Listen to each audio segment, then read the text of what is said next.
بسم اللہ الرحمن الرحیم، کیسے ہیں آپ لوگ؟ ویلکم ٹو یو ایس ویزا اپڈیٹ۔ آج ہم F1 ویزا کیٹیگری کے متعلق بات کریں گے۔ F1 ویزا کن لوگوں کو ملتا ہے اور اس کے علاوہ اپلائی کیسے کیا جاتا ہے، کون کون سے ڈاکومنٹیشن آپ کے پاس ہونے چاہیے، ہم لوگ آج ڈسکس کریں گے۔ اور F1 ویزا ان لوگوں کے لیے ہے جو پڑھنے کے لیے امریکہ جانا چاہتے ہیں، US جانا چاہتے ہیں، کسی اسکول، کالج یا یونیورسٹی یا کسی بھی لینگویج پروگرام کے لیے، مطلب تعلیمی یعنی نصابی سرگرمیوں کے لیے جانا چاہتے ہیں تو آپ کو F1 ویزا اپلائی کرنا پڑے گا۔ اچھا، اس کے علاوہ بھی دو طرح کے ویزا ہوتے ہیں، ایک M1 ویزا ہوتا ہے اور ایک J1 ویزا ہوتا ہے۔ M1 ویزا غیر نصابی سرگرمیوں کے لیے ہوتا ہے، ایسے لوگ جو پیشہ ورانہ تعلیم حاصل کرنا چاہتے ہیں، جیسے کوئی ٹیکنیشین ہو گیا، کوئی ہنر سیکھنا چاہتا ہے تاکہ ایک فائدہ مند ملازمت حاصل کر سکے تو اس کے لیے M1 ویزا ہوتا ہے۔ اور اس طرح جو J1 ویزا ہوتا ہے یہ ایک وزٹر ویزا کہلاتا ہے، جب کوئی آپ سیمینار وغیرہ اٹینڈ کرنا چاہتے ہیں، کسی تعلیم اور ثقافت اور رسم و رواج کے تبادلہ خیال کے لیے آپ جانا چاہتے ہیں تو department of state bureau of education and current affair اس کو مینیج کرتا ہے۔ یہاں ہم بیسیکلی بات کرتے ہیں F1 ویزا کی تو سب سے پہلے ڈسکس کرتے ہیں کہ F1 ویزا کیسے حاصل کیا جاتا ہے۔ آپ US میں سویس اسکولس میں اپلائی کر سکتے ہیں، یعنی جو پبلک ہوتے ہیں، جو گورنمنٹ کی طرف سے ہوتے ہیں، وہ آپ کو اتنے ایکسپینسو نہیں پڑتے، اور باقی پرائیویٹ اسکولس ہوتے ہیں وہاں پر بھی آپ اپلائی کر سکتے ہیں۔ جو سویس اسکول ہیں وہ کہلاتے ہیں student exchange and visitor program schools کہلاتے ہیں۔ اس پروگرام کے تحت وہ منظور شدہ ہوتے ہیں، اور یہ کچھ مخصوص اسکولس، کالجز یا یونیورسٹیز وغیرہ ہوتی ہیں جہاں آپ اپلائی کر سکتے ہیں، اور ان کا لنک جو ہے وہ آپ ویب سائٹ میں جائیں ڈپارٹمنٹ آف ہوم لینڈ سیکیورٹی میں، تو وہاں پر جا کے آپ SEVP اسکولس میں اپلائی کر سکتے ہیں۔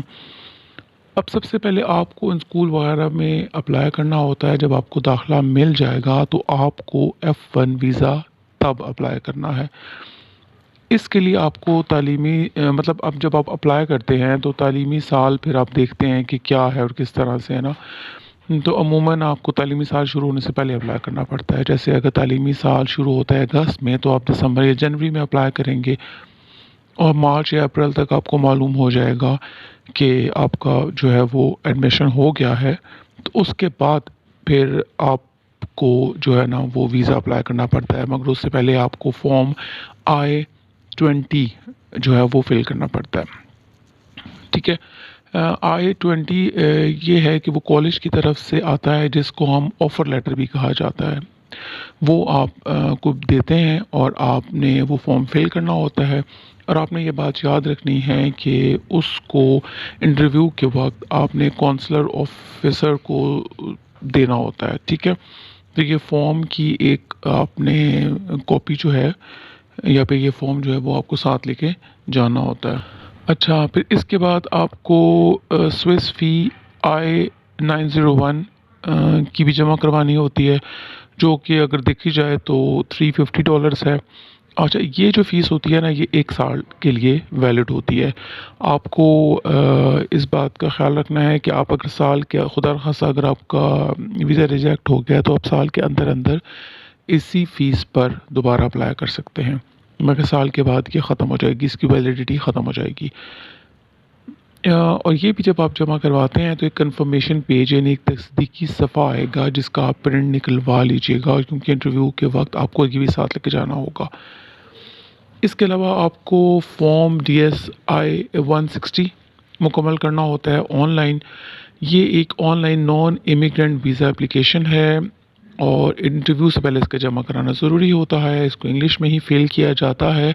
اس کے اندر آپ کو اپنا سارا بایو ڈیٹا وغیرہ دینا ہوتا ہے کہ کیا کیا آپ نے ایجوکیشن حاصل کی، کب کی، اگر دنیا میں آپ نے گیپ دیا تو کتنے عرصے کا دیا، یہ ساری آپ کی اپنی پرسنل بیسک انفارمیشنز ہوتی ہیں جو آپ کو کرنی پڑتی ہیں۔ اچھا، اس کے لیے آپ ضرور دھیان رکھ لیجئے گا کہ آپ نے اس کو پراپر اور مکمل طریقے سے فل کیا ہو، کوئی اسپیلنگ مسٹیکس نہ ہو، کچھ اس طرح کی بات بالکل بھی نہ ہو۔ اس کو فل کرنے کے بعد ایک بار کوڈ اور ایک کنفرمیشن پیج ملتا ہے جو آپ کو انٹرویو کے وقت لازمی لے کے جانا ہوتا ہے۔ جس ایمبیسی میں آپ کو DS-160 جمع کرائیں گے. اچھا، جس ایمبیسی میں آپ DS-160 جمع کراتے ہیں نا، وہیں پر آپ کو انٹرویو کی، اسی ایمبیسی میں سے آپ کو انٹرویو کی کال آتی ہے. یہ سارا کچھ آپ نے کر لیا ہے. اس کو کرنے کے بعد آپ کو انٹرویو کا انتظار کرنا ہوتا ہے. پھر آپ کو انٹرویو کی ڈیٹ ملتی ہے، بایو میٹرک کی ڈیٹ ملتی ہے. ویزا اپلیکیشن فی آپ کو جمع کرانی پڑتی ہے، وہ ہے $160 کی، اور یہ ایک باری کی ہوتی ہے. اگر خدا نخواستہ آپ کا ویزا نہیں لگا تو یہ آپ کو واپس نہیں دی جاتی، یہ نان ریٹرنیبل ہے. ٹھیک ہے. اور اب جو کام رہ جاتا ہے وہ رہ جاتا ہے کونسلر آفیسر کا، جو انٹرویو لیتا ہے اور بتاتا ہے کہ آپ کا ویزا لگے گا یا نہیں لگے گا. وہ آپ سے مختلف طرح کے سوالات کرتا ہے، اور انٹرویو کے وقت جو ہے آپ کے پاس کچھ چیزیں ہونی چاہیے. وہ فارم I-20 ہو گیا، I-901 کی فیس کی جو ریسپٹ آپ کو ملی ہے وہ ہو گئی.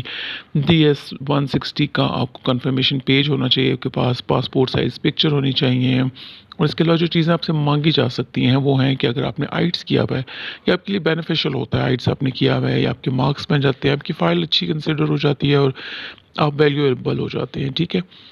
اور یونیورسٹیز میں آپ کا اسکور، آپ کی DMC، مختلف آپ سے مطلب پروف مانگے جائیں گے کہ آپ اس قابل ہیں کہ نہیں، کہ آپ اپنے آپ وہاں تعلیم حاصل کر سکتے ہیں. آپ کو اپنی بینک سٹیٹمنٹ دکھانی پڑتی ہیں.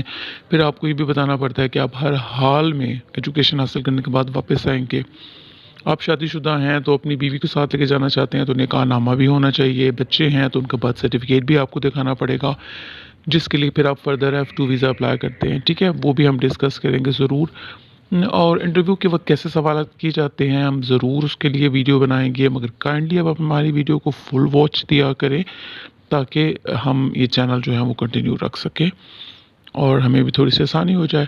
اور کیوں ڈینائی ہوتا ہے اس کو بھی ڈسکس کریں گے ضرور آپ کے لیے. باقی یہ ہے کہ یہاں تک جو ہے آپ کا F1 ویزا کے جو مین سٹیپس ہیں وہ کمپلیٹ ہو جاتے ہیں. پھر آپ کو بتا دیا جاتا ہے کہ آپ کا انٹرویو جو ہے وہ انشاءاللہ لگ چکا ہے. اللہ آپ کی ساری خواہشات کو پورا کرے اور آپ کو آپ کا جلد از جلد ویزا لگ جائے. اس کے ساتھ ہی اپنے اور اپنے گھر والوں کا خیال رکھیے گا. اجازت دیجیے. خدا حافظ.